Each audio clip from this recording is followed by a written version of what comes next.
하나님이 계시지 않는다면 또 인생이 이 세상으로 끝난다면 저와 여러분은 바울의 말대로 가장 불쌍한 사람이라 말할 수 있겠죠. 그죠? 그렇지만 하나님은 살아계시고 또 그 하나님이 저와 여러분의 인생을 위해서 영원한 집을 준비하고 계시다. 그렇다면 가장 지혜로운 사람은 이 세상을 나그네로 사는 사람이고 천국 통장에 송금을 많이 하는 사람이라 그렇게 말할 수 있겠죠. 저는 여러분이 예수 그리스도를 따르는 제자로서 예수님의 빛을 매일 받아서 영원한 나라를 볼 수 있기를 소망합니다. 그래서 재물을 주인으로 생각하지 않고 재물을 하나님 나라를 추구하는 도구로 부리는 재물의 주인이 되기를 기도합니다. 그리고 날마다 천국 통장에 송금하면서 그 기쁨을 누리는 풍성한 인생 될 수 있기를 축복합니다. 오늘은 황금률에 대해서 같이 한번 생각해 보려고 합니다. 자연 섭리나 이제 수학적 신비한 원리 속에 황금 비율이라는 것이 있죠. 34, 24, 34 이 말은 아니고 이제 78대 22라는 황금 비율이 있습니다. 이 공기 속에 포함되어 있는 질소의 양과 산소나 다른 기체의 양이 78대 22로 구성되어 있다. 또 우리 이 몸이 살과 물로 이렇게 나눠 본다면은 물과 살의 구성비가 78대 20이다. 그런 것도 있고요. 정사각형 속에 우리가 원을 계속 그려 넣으면은 꽉 들어차 않은 원을 그리면은 원 넓이와 사각형에서 원 넓이를 뺀 비율이 78대 20이다. 신비하죠, 그죠? 그리고 동과 금을 하나 합금시킬 때 이 제대로 합금이 잘 되려면 78대 22의 비율로 연금을 해야 합금이 제대로 된다 하는 이야기입니다. 뭐 어떻게 설명할 수 없는 내용들이지만은 초과학적인 자연의 신비로한 그런 것이라고 볼 수 있습니다. 그래서 우리가 이제 가장 완벽한 비율, 그래서 황금 비율이라 그렇게 이제 표시하잖아요. 그런데 이제 이 기독교 윤리관이나 대인 관계에 있어서 가장 염두에 두어야 될 대원칙이 있다. 그래서 그것을 이제 마치 황금과 같이 귀하고 변하지 않는 소중한 진리다. 그래서 황금률이라는 이름을 붙입니다. 그래서 3세기 로마의 황제 알렉산더가 진짜 이 내용이 너무 중하다 이렇게 생각해서 황금으로 문장을 써서 벽에 붙여 놓았다고 합니다. 거기서 유래가 되어가지고 이것을 이제 황금률이라고 불렀다 하는데 오늘 이제 그 이야기를 한번 나누어 보고자 합니다. 예수님께서 계속 하시는 말씀이 사람의 눈을 의식하지 말고 하나님 앞에서 살아라 하는 원리들을 계속 말씀하고 있잖아요. 그러다가 이제 오늘 사람과 사람이 어떻게 더불어서 잘 살아갈 수 있을까 하는 원리를 이야기하면서 황금률을 말씀하고 있습니다. 대인관계에 있어서 중요한 황금률은 바로 자기가 한 대로 자기도 돌려받는다. 그 이야기죠. 내가 판단하면 나도 판단을 돌려받고 내가 선대하면 또 선대를 돌려받고 이것이 이제 인간관계 속에서 일어나고 있는 일이다 하는 이야기죠. 그러니 뭐 하지 말아요? 비판하지 마라. 비판이라는 게 좀 너무 좀 무서운 말 같아서 좀 쉽게 이야기하면 판단하지 마라. 그럼 좀 더 비판 이러면은 우리에게 하는 말 안 같고 바리새인들에게 하는 말 같아서 우리가 그걸 좀 순화시켜서 판단하지 마라. 판단의 대왕들인 우리들에게 판단하지 마라. 그렇게 말씀하고 있습니다. 왜? 너가 판단하면 너도 판단받는다 하는 이야기죠. 반대로 너희가 헤아리면 너희도 헤아림을 받는다. 사람들에게 있어서도 그렇고 하나님에게 있어서도 그렇다 하는 이야기입니다. 예수님은 이제 3절에 보니까 사람들이 자꾸 다른 사람들을 고쳐주려고 하는 그런 부분들을 이야기하죠. 어찌 형제의 눈 속에 있는 티는 보고 내 눈 속에 있는 들보는 깨닫지 못하느냐, 그렇게 이야기합니다. 그러니까 여기서 형제 티라 하면은 톱밥 한 알갱이 같이 미미한 것을 이야기하죠. 그런데 여기서 이제 너희의 들보라 이야기할 때 널빤 플랭크라는 뜻인데, 영어로는 널빤지 혹은 어떤 물건의 본체, 예를 들어서 이 강대상을 치면 이 강대상 이것이 이제 플랭크가 되는 거예요. 그죠? 들보는 우리가 이렇게 이 볼을 이야기하지만은, 그런데 여기에 지금 먼지가 하나 묻었어요. 안 보이죠, 여러분? 그죠? 청소를 잘 못했는지 먼지가. 그것이 티다. 그래서 티는 이게 없어도, 있으나 없으나 별로 이 본체에 있어서 표도 잘 안 나고 중요하지 않는 거예요.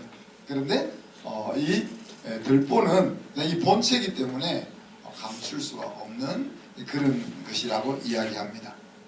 그래서 어찌 형제 눈에 있는 그 보이지 않는 티는 잘 보면서 내 눈 속에 있는 들보는 깨닫지 못하느냐, 왜 의도적으로 보지 않으려고 하느냐, 그런 말씀을 하십니다. 그래서 만일 내 눈 속에 들보가 있다면은, 들보가 있는데 다른 사람의, 다른 형제의 눈에다가 티를 빼게 하라 할 수 있겠냐, 이렇게 물으시잖아요. 그렇잖아요. 내 눈에 이만한 것이 들어있는데 상대방이 보이지도 않는 그것, 야, 너 그거 좀 빼보기 싫어? 그렇게 말할 수 있냐 하는 이야기죠. 할 수 없죠. 우리도 양심이 있기 때문에 내 속에 이런 거 있으면은 상대방에게 보이지 않는 것을 야, 빼, 그렇게 못한단 말이에요. 자, 그런데 왜 이런 행동을 하냐는 이야기입니다. 그러니까 그 말은 내가 내 눈에 지금 큰 것이 있다는 것을 모르든지 인지를 못하든지, 아니면은 알고 있지만 감추고 있든지, 그러면은 남의 티를 우리가 지적하게 되는 거죠. 그렇죠? 예수님께서 황금률을 이야기하다가 5절에 보면 뭐라고 하면, 외식하는 자여 먼저 내 눈 속에서 들보를 빼어라 그랬습니다. 그 말을 보면 뭐예요? 알고 있다는 이야기지. 내 속에 내 눈에 들보가 있다는 것을 알고 있는데 없는 것처럼 감추고 있다는 이야기. 그래서 외식하는 자여 이렇게 부르고 있는 겁니다. 그래서 자기가 몰라서, 나는 내 눈에는 들보가 있어, 이것을 몰라서 남의 티를 이야기하는 사람 말고, 자기 속에 들보가 있는 것을 알면서도 그것을 없는 것처럼 감추고 다른 사람의 조그마한 것을 판단하는 것에 대해서 이야기하고 있다 하는 겁니다.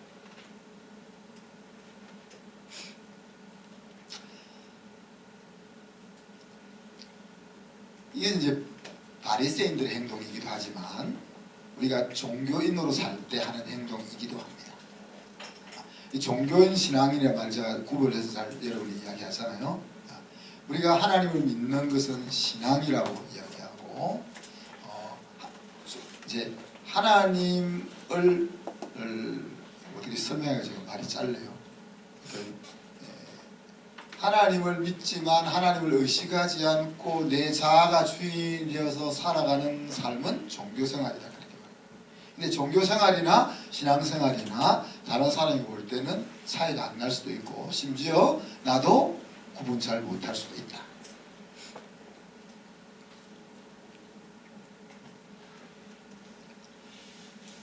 그래서 이렇게 종교인으로 살면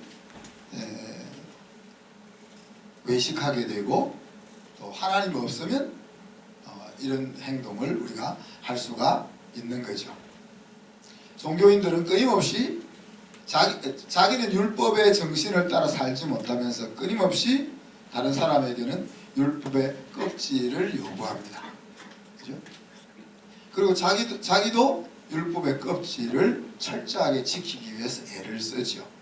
그리고 그 율법의 껍질을 철저하게 지키는 것을 통해서 자기는 신앙생활을 잘하고 있다라고 위안을 삼습니다. 자, 그래서 이제 이 티와 티끌 이야기, 헤아림과 헤아림에 대한 이야기를 하시다가 7절부터 보면 갑자기 우리가 잘 아는 구하라 그러면 너희에게 주실 것이요, 찾으라 그러면 찾아낼 것이요, 문을 두드리라 그러면 너희에게 열릴 것이니, 무슨 이야기입니까? 네가 필요한 거 있으면 하나님 앞에 나아가서 구해. 그것도 여러 번 간절하게 구해. 그러면 너가 얻을 수 있어. 이 이야기를 완전히 다른 이슈를 이야기하는데 12절이 없으면은 우리가 이 두 주에 나누어서 설교를 할 내용입니다. 그런데 12절이 다시 황금률로 돌아갑니다. 뭡니까? 12절에 보면 그러므로 무엇이든지 남에게 대접을 받고자 하는 대로 너희도 남을 대접하라. 이것이 율법이요 선지자니라 그랬습니다. 다시 말하면은 이 판단하지 말고 헤아려 주라는 말과 지금 필요를 구하라는 것이 한 이슈 속에서 다루어지고 있다. 황금률이라는 이슈 속에서 다루어지고 있다는 것을 우리가 생각할 수 있는 겁니다.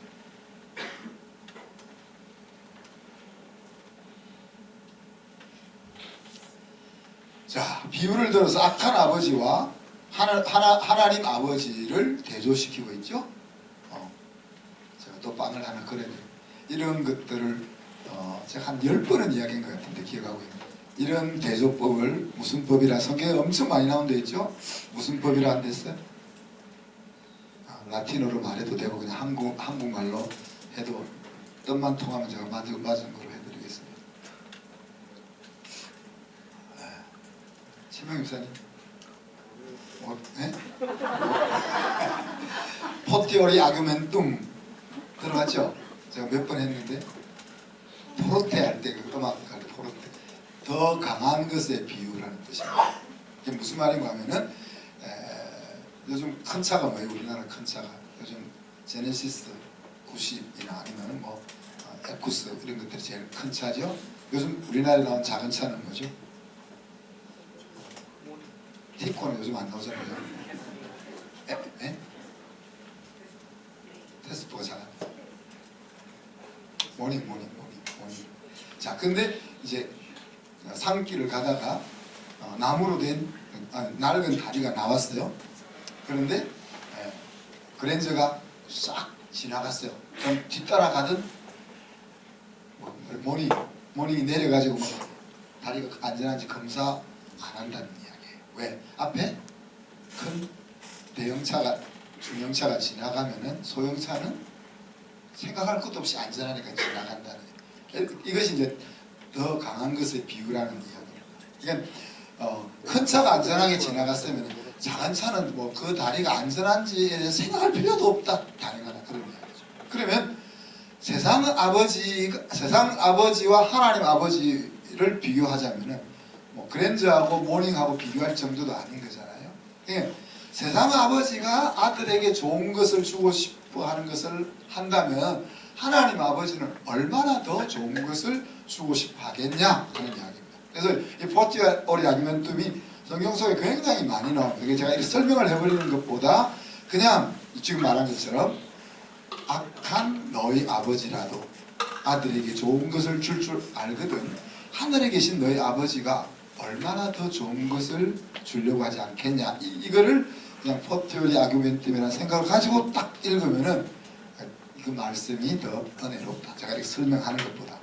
그래서 앞으로 이런 것이 딱 나오면 이런 비유가 나오면 제가 물어보면 딱 그걸 말씀하시죠. 알겠습니까? 이래도 또 잊어먹을 거죠?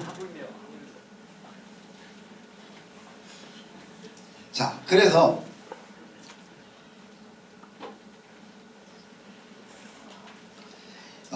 6장에서 예수님께서 이미 기도를 한번 가르쳐 주셨잖아요. 주기도. 너희들 이렇게 기도하라 할 때 그 기도를 가르쳐 주신 목적은 뭐라고 했습니까? 그 기도를 우리가 계속 드리다 보면 기도한 사람처럼 내가 만들어서 간다는 거죠. 그래서 내가 우리 자녀를 위해서 기도하는 것도 꼭 필요하지만 더 중요한 것은 우리 자녀가 자기 자신의 성장을 위해서 자기 자신의 인격을 만들어가기 위해서 스스로 깨닫는 마음으로 한마디 기도하게 하는 것이 더 중요하다. 네? 뭐 목사님이 기도하면 목사님들이 기도하면 여러분이 기도하는 것보다 더 성경 말씀도 인용해가면서 더 잘할 수 있죠, 그죠? 그러나 그 기도보다 여러분 스스로가 여러분 하나님 앞에 세우기 위해서 마음을 담아 계속 드리는 그 기도가 더 능력이 있다 하는 이야기입니다. 그런 각도에서 예수님이 사람 만들기 위해서 기도를 가르쳐 주셨고, 오늘 이 기도는 뭐예요? 지금 구하라, 찾으라, 들으라, 이건 무슨 뭐예요? 언제 우리가 구하고 그래요? 언제 구하고 또 언제 두드려요? 필요. 하나님 나 이거 필요해요. 대답이 없어요. 하나님 필요하단 말이에요. 하나님 필요하단 말이에요. 그거를 이야기하잖아요. 자, 그렇게 이제 필요를 구하는 기도를 이야기하시고 있습니다. 근데 이제 누가복음에 가보면 이 부분이 이렇게 되어 있습니다. 구하는 자에게 좋은 것으로 주시지 않겠느냐, 성령을 선물로 주시지 않겠느냐, 이렇게 말씀하십니다. 제가 이번 생일날 우리 자녀들로부터 명품 칼을 선물 받았거든요. 독일 칼에. 제가 그걸 사고 싶어서 우리 집사람이 대만 여행 갔을 때 사려고 사는 아이템 속에 딱 집어넣어놨는데 우리 아이들이 선물을 먼저 줘버려가지고 못 샀는데, 제가 빵을 만들잖아요. 빵을 만드는데 빵을 잘라 먹을 때 우리 사람은 또 이렇게 좀 멋있게 먹는다고 찢어서 먹는 거죠. 저는 제 마음이 찢어진 것 같아요. 근데 빵칼을 딱 떼는데 빵이 찌그러들잖아요. 그죠? 빵이 딱딱 굳은 빵 같은 거는 괜찮은데 그 포실포실한 빵이 칼이 딱 닿으면 쫙 찌그러들, 마치 제 가슴이 찌그러드는 것 같은 그런. 근데 우리 처조카 집에 갔더니만, 집들이를 갔더니만 빵칼을 딱 꺼냈는데 떡 쓰는데 이 빵이 찌부러들지 않고 그냥 그 몰랑몰랑한 빵이 그냥 그대로 싹 쓸리더라고요. 야, 이게 어디 무슨 째냐. 그래서 제가 석 달을 기다렸다가 이제 살려고 했는데 우리 아들 딸들이 선물을 주었습니다. 그 칼에 이름도 써가지고 뭐 이야기하다가 좀 쓸데없네요. 필요. 그럼 이제 제가 그 칼을 애지중지 모시고 있잖아요, 지금. 근데 사실은 더 중요한 건 누구예요? 우리 아들, 딸들. 내년에 또 뭘 제가, 빵 반지로 가기가 힘들어. 그럼 얘들 또 믹싱기를 안 사줄까? 그러니까 우리가 인생을 살아가면서 필요한 것들을 하나님이 구하라, 안주도 또 구하라, 안주도 또 구하라, 그러면 받는다 그랬는데, 자, 그것보다 그러면서 이제 맨 마지막에 누가가 눈이 확실히 있는 것 같아요. 의사 출신이라 가지고. 그런데 그것보다 더 중요한 게 뭐냐? 그것을 주신 오리지널 리소스가 되는 성령이 더 중요하다. 여러분 결혼 기념일날 왜 신랑이 꼭 선물로 해줘야 돼요? 아내가 신랑한테 선물을 주면 안 되나요? 근데 꼭 우리가 선물 잊어먹고 못 주면 우리가 뭐 지혜인인 것처럼 왜 이런 포맷이 됐을까? 짜고 소리입니다. 우리가 좀. 그런데 이제 그 결혼 기념일 선물이 좋잖아요, 그죠? 그렇지만 이거를 너무 좋아하면 신랑이 삐지지. 네. 이걸 한 번 보고 탁 버리고 신랑한테 안겨야지. 그럼 내년에 또 딴 걸 또 줄 거 아니에요. 그 이야기입니다. 우리가 살아가면서 필요한 것들을 하나님이 공급해 주시는데 그것에 매달려 있을 것이 아니고 누가 그걸 본 거죠. 그것 필요하고 중요하지만 그것을 주는 오리지널 리소스인 성령 하나님이 더 중요하다. 그러니까 다 있는 거 아니에요. 지금 하나님 나 차가 필요해요. 하나님 집이 필요해요. 나 섹시가 필요해요. 건강이 필요해요. 끈끈이 사사건건이 기도해가지고 받아내는데 딱 여기 가면 그대로 골라서 쓰면 되는 거잖아요. 그런 이야기를 지금 누가가 하고 있는 거죠. 자, 그런데 이 기도라는 것과 뭐예요? 이 필요를 구하는 기도와 또 뭘 지금 연결시켰어요? 황금률을 지금 연결시키고 있단 말이에요. 황금률을. 황금률은 뭐예요? 내가 대접받고 싶은 대로 남을 대접하라는 이야기예요. 그 말은 무슨 말이에요? 내가 하나님으로부터 필요한 것들을 받기를 원한다면 너 다른 사람에게 필요한 것들로 채워줘야 되지 않겠니? 그 말이에요. 그죠? 내가 하나님 앞에 가서 하나님 나 오늘을 살기 위해서 이것이 필요합니다. 하나님 공급해 주세요 라고 이야기할 때 네? 내가 다른 사람에게 뭔가를 채워줄 수 있는 그것을 하고 있냐라는 것을 지금 묻고 있는 거죠. 그래서 12절에 보면 이렇게 이야기합니다. 대접받고 싶은 대로 대접해라. 그것이 율법이요 선지자라. 율법은 여기 율법이라고 하면 모세오경, 창세기, 출애굽기, 레위기, 민수기, 신명기를 이야기하고 선지자라 하면 선지서 5대 선지서, 12 작은 선지서.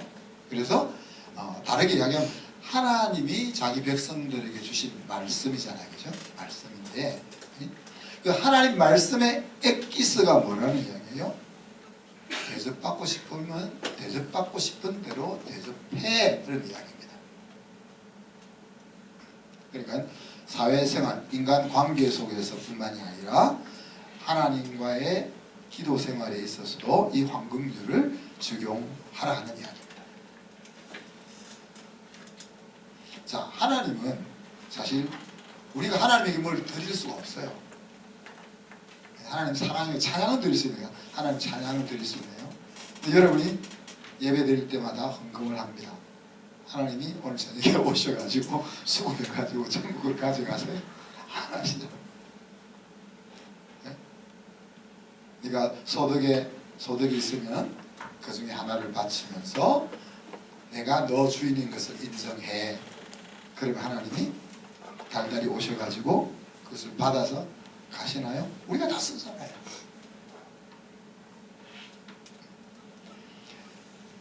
하나님은 우상처럼 우리가 드리는 멋으로 인해서 사시는 분이 아니에요.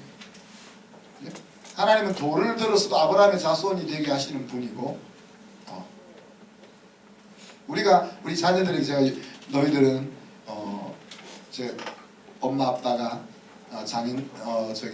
시댁과 친정에 용돈 드리는 것 잘 받지 수십 년 동안 너희들도 엄마 아빠에게와 또 그쪽에 용돈을 드려야 한다 라고 가르치거든요.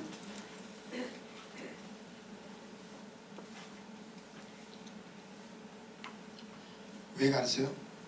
받은 것보다 나가는 게 더 나아요. 애들도 이제 엄마 아빠 용돈 보냅니다. 그러면 우리는 또 따로 주잖아요. 하나님이 우리에게 뭘 달라고 해서 그것을 가지고 천국을 지어가려고 하는 게 아니죠.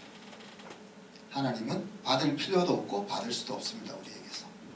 그러면 우리는 하나님에게 어떻게 드려요? 예수님이 말씀하셨잖아요. 양과 염소에 비유해서 소자에게 행한 것이 곧 나에게 행한 것이다. 그래서 내가 아니면은 선물 받을 수 없는 그 사람에게 선물 하나 주는 것이 뭐예요? 하나님에게 주는 거예요. 그죠? 내 신랑에게 하나님 생각하면서 선물 주는 것이 하나님에게 드리는 거고 내 아이에게 하나님 생각하면서 필요한 것 공급해 주는 것이 하나님에게 드리는 거다. 그렇게 말할 수 있는 거죠. 그러니 뭐예요? 그러니 하나님에게 우리가 모든 것을 받아서 하나님에게 받아서 쓰는데 하나님에게서 받아서 쓰는 너희들이 볼 때 뭔가가 필요한 사람이 있다면 너희 수준에 그것을 공급해야 되지 않느냐 그 말씀을 하시는 겁니다. 자, 그래서 오늘 이 두 가지 내용의 포인트는 뭡니까? 그러니까 이제 너희들이 헤아리는 삶을 살아라. 헤아리는 삶을 살아라. 판단하려고 살지 말고 그 사람을 이해해주는 쪽으로 살아라. 그 말이잖아요. 그죠? 자, 이 헤아리는 삶을 살려고 할 때 일단 첫 출발은 먼저 상대방과 나를 같은 기준으로 평가해 주는 겁니다. 자, 일단 우리가 좋은 쪽으로 생각해서 이렇게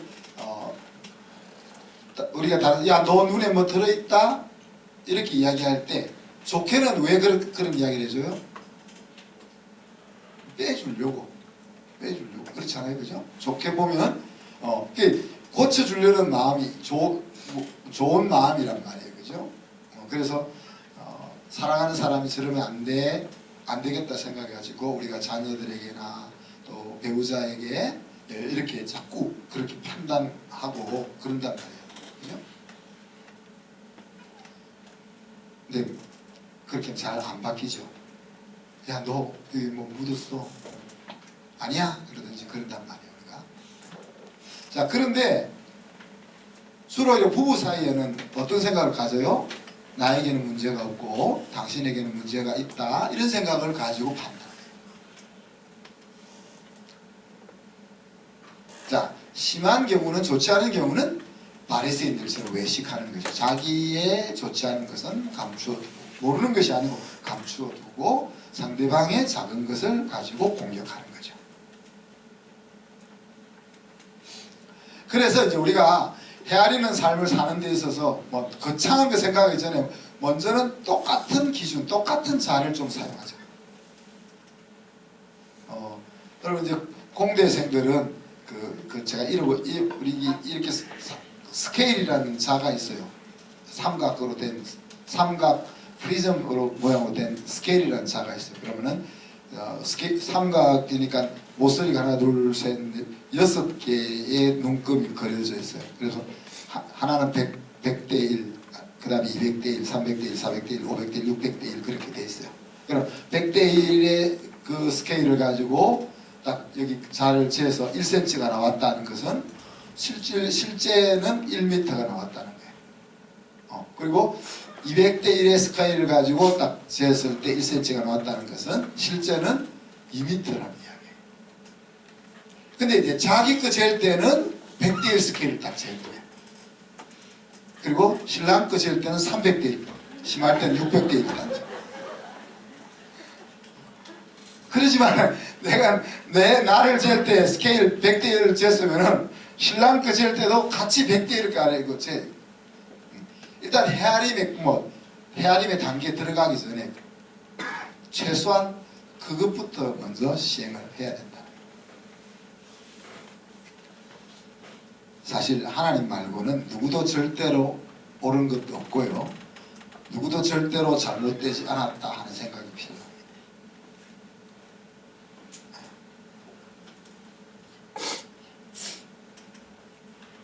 그러니까 그걸 좀 다르게 이야기하면 둘 다 맞다라는 생각을 가지면 좋다.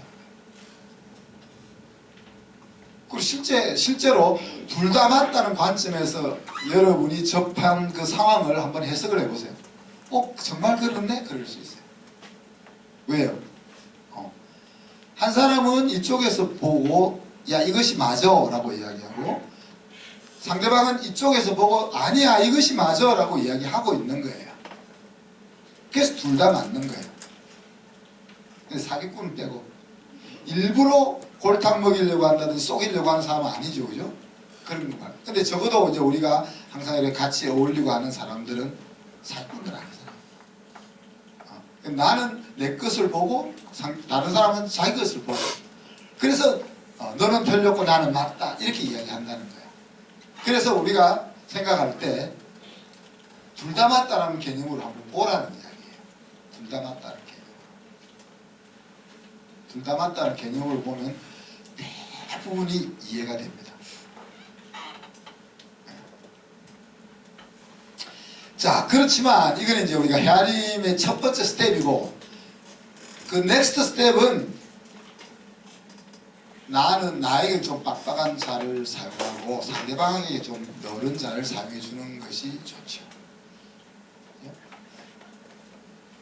야, 엄마는 잘 못했으니까 너는 잘해야 돼 이렇게 하지 말고, 엄마는 잘했지만 넌 좀 못해도 돼 이런 자를 써야 돼. 우리는 애를 사랑한다는 이유로, 그죠? 애를 사랑한다는 이유로, 야, 저도 지금 생각하면 그런 게 많아요. 제가 워낙 제 개구짓 하면서 자라가지고 제가 한번 이야기, 중학생 때까지 몸에 상처가 떠난 날이 없었어요. 왼쪽 발 깨어졌다 낫기 전에 왼쪽 발 깨지고, 왼쪽 발 깨졌다 낫기 전에 머리 박 터지고, 박 낫기 전에 오른손 그러다 보니까 이제 아이들이나 우리 집 사람이 이렇게 다칠 수 있는 이런 것에 대해서 굉장히 제가 주의를 하죠. 그래서 우리 애들이, 우리 집 사람은 제 몰래 엄청 저를 속여 먹었더라고요. 다친 거를 저한테 감추었어요. 지금 와서 보니까 제 없을 때 이제 다 깨매고 뭐 이런 거 다 하고, 제가 왔을 때 아무도 없었던 것처럼.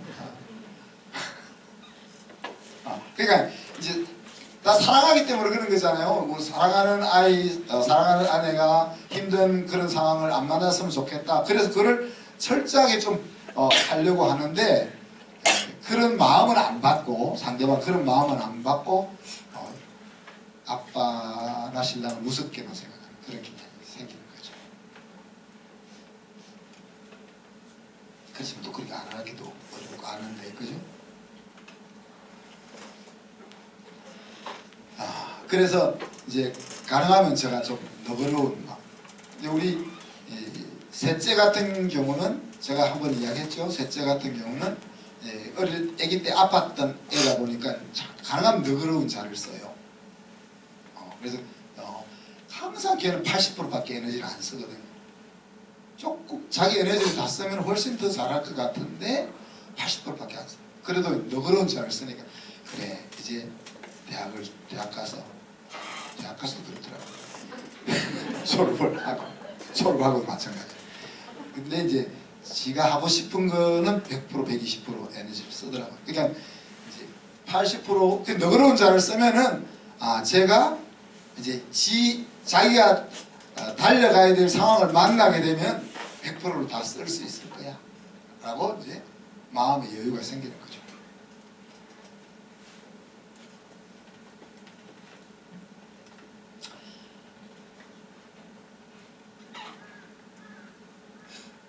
잠언 27장 18절에 보면, 무화과 나무를 지키는 자는 그 과실을 먹고 자기 주인에게 시중드는 자는 영화를 얻는다 그랬습니다. 그 말은 이제 우리 과수원을 잘 가꾸면은 열매를 얻는 열매가 많다는 이야기고, 또 고용주를 존중하면 자기도 존중을 받는다 하는 이야기. 사람을 헤아린다는 것은, 우리가 다른 사람을 헤아린다는 것은 그 사람을 만드신 하나님을 존중하는, 그 사람의 주인 되는 하나님을 존중하는 행동이 되는 거예요.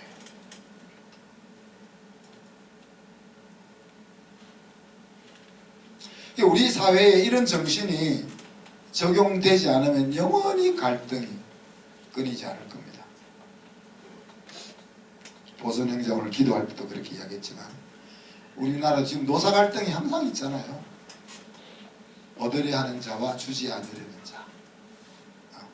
한 집에 살면서 더 빼앗고 싶은, 더 가지고 싶은 자와 덜 주고 싶은 자가 같이 사는 거죠.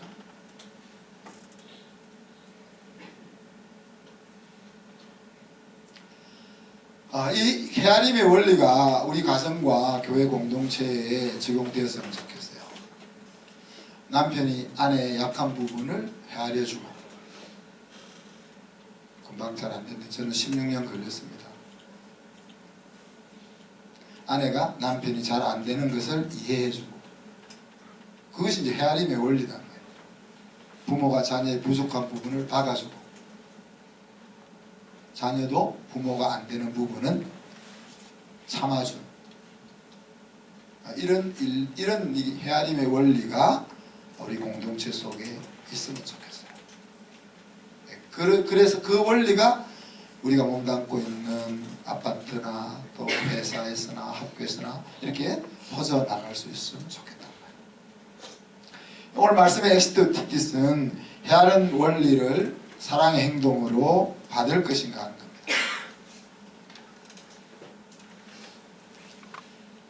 산상설교에서 예수님은 이 사람과 사람 사이에 살아가는 원리에 대해서 교훈하면서 그 원리를 우리가 매일 하나님으로부터 받아 쓰는 그 기도와 응답의 원리와 연결시키고 있다고 했죠. 사람을 헤아린다는 것은 하나님을 존중하고 하나님을 사랑하는 하나의 행동이라는 말입니다. 그래서 우리가 판단의 대상으로 사는 것이 아니라 헤아림의 사람으로 변화되기 위해서 간단한 몇 가지 지침만 말씀드리고 마치겠습니다. 첫째는 먼저 나를 좀 살펴보았으면 좋겠어요. 나를 자꾸 돌아보면 내 부족함을 인정할 수 있고, 그러면 그 부족함을 어떻게 개선할 수 있을까 하나님 앞에 나아가게 되는 거죠. 그렇죠?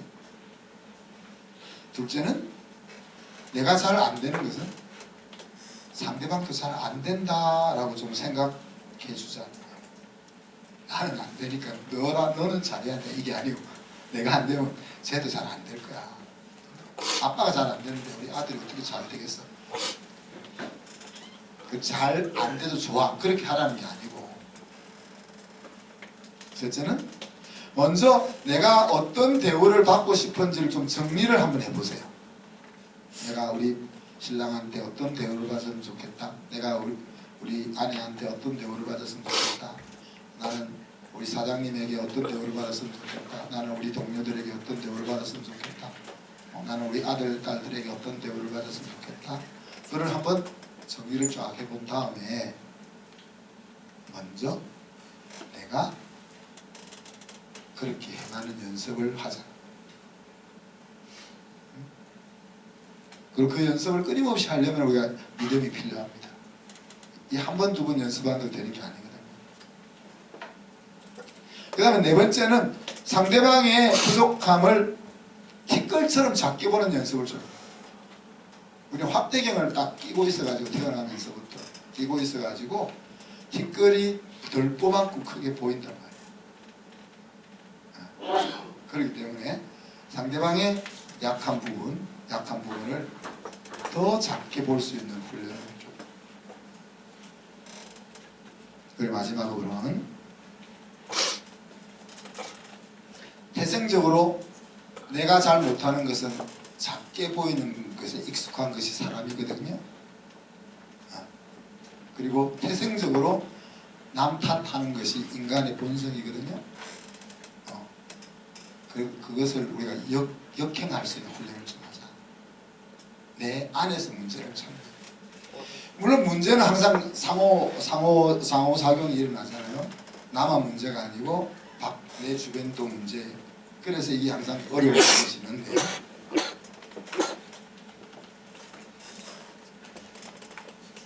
해결책을 내 주변에 있는 문제가 없어져야 된다 이렇게 생각하지 말자는 이야기예요.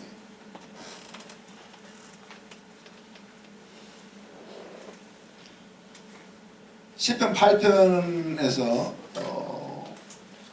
다윗이 그렇게 기도했습니다. 마지막 8절입니까? 8절.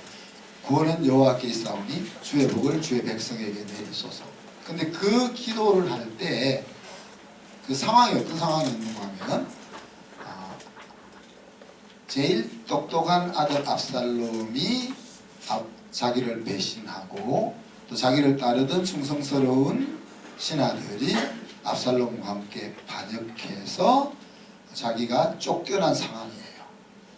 구원이라 하면 자기가 직면하고 있는 그 어려운 자리에서 벗어나는 것이 구원이잖아요. 내가 몹쓸 병에 걸렸어. 그러면 그 병에서 낫는 것이 구원이에요. 그죠? 우리 재정적으로 어려움을 당했어요. 그럼 재정 문제가 해결되는 것이 구원이에요. 그죠? 자녀가 우리에게 문제를 일으켜요. 자녀가 착한 아이로 돌아서는 것이 구원이에요. 그럼 지금 다윗에게 있어서 구원은 뭐예요? 반역했던 아들이 아빠 잘못했어. 내가 생각을 잠깐 착각했나 봐. 아빠 돌아가시고 나서 내가 왕위 물려받을게. 이렇게 돌아가는 거예요. 그죠? 그 아들과 함께 배신 때리고 나라를 세웠던 신하들이 돌아서는 것이 구원이에요. 근데 다윗은 그 상황 속에서 그렇게 기도하지 않고 구원은 여호와께 있사오니라고 이야기합니다. 자기가 직면하고 안고 있는 그 문제가 해결되어야 내 인생이 피어나겠습니다가 아니고, 그것은 그 문제는 여전히 나에게 가장 힘든 문제지만은 정말 구원의 포인트는 하나님 당신에게 있습니다 라고 고백하는 거죠. 그래서 우리가 안고 있는 그 문제를 뚫고 나가는 그 일에 있어서 자꾸 그 문제가 없어지는 곳으로 생각을 하려고 하지 말고 그 문제 요인을 내 안에서 찾자는 거예요. 문제 요인을 해결하기 위해서 계속 주변을 찾으면요, 죽을 때까지 그 원인을 없애기 위해서 싸우다가 인생 마감하는 거예요. 왜? 여우 피하려고 하다가 호랑이 만났다 그랬잖아요. 이 사람 보기 싫어서 다른 부서로 옮기면 그곳엔 그보다 더 이상한 사람이 있어요. 그 사람 보기 싫어 회사 옮기면 또 이상한 다른 사람이 기다리고 있어요. 세상이 그런 것이죠. 그러니 외적인 요소를 변화시켜서 뭔가를 회복하려고 하는 생각을 가지면은 평생 인생을 그렇게 살다 끝나는 거예요. 그렇지만 물론 그 환경이 지금 외적 요인들이 있죠. 그것이 없다는 것이 아니고 있음에도 불구하고 그 문제의 해결을 나에게서 찾으려고 하면 어떻게 됩니까? 내가 성장하잖아요. 그래서 지금은 이 문제 때문에 넘어졌지만 1년 뒤에는 그깟 일은 쉽게 넘어갈 수 있어요. 헤아림이라는 것은 능동적이면서도 적극적인 사랑의 액션입니다. 헤아리지 않고 자기에게 몰입되어서 살아가는 인간관계는 되갚아주는, 그리고 원수되는 그 악순환의 반복입니다. 그 악순환을 끊어내는 것이 헤아리는 거죠. 그래서 우리가 이 헤아림의 원리가 우리의 가정에서 적용되어서 정말 우리가 직면하고 있는 그 환경을 넘어서서 천국을 맛볼 수 있는 저와 여러분 되기를 주님의 이름으로 축복합니다. 이제 말씀 생각하면서 우리가 1, 2분 동안 기도합시다. 하나님, 우리가 서로 헤아리며 서로를 세우며 천국을 맛보며 살 수 있게 주옵소서. 기도합니다.